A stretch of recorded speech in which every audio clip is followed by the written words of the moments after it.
When the player first gets to see Talos 1, something horrible just happened. Talos 1, when you first arrive, is not the beautiful testament to modern industry that it normally is on a day-to-day basis. It's been taken over by this alien species, and you don't really know why. You were part of an experiment, and some aliens, called the Typhon, have managed to escape containment. And so, obviously, it's going to be a tough time for people on board. If you imagine the outbreak as this like wave, the player's just moments behind the wave. And because of that, you'll find people that are still alive and they're like, Morgan, what is happening? What are we gonna do?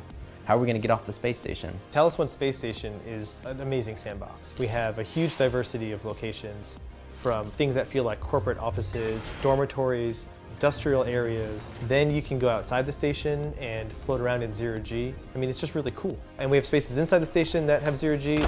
There are some spaces where you can't breathe. There's spaces that are filled with hazards. The aliens are just one of the threats to the player. The station is also a threat. We wanted to communicate just how wealthy and ostentatious and powerful TranStar is as a company.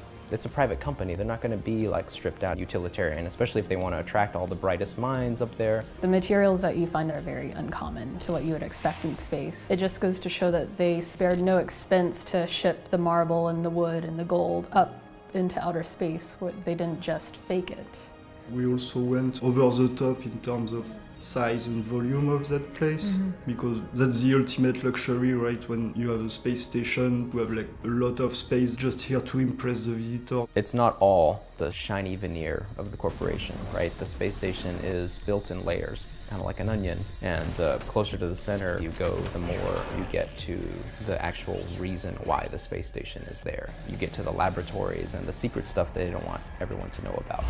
We call it an open space station game. It's like an open world game. Eventually the player has the means to go all over the space station. And you can go outside, you can fly around the station without any limit to what areas you want to see around the space station. Each level has something different about it, which makes it really special. That each one felt like it had a bit of a unique identity, but still belonging to a whole.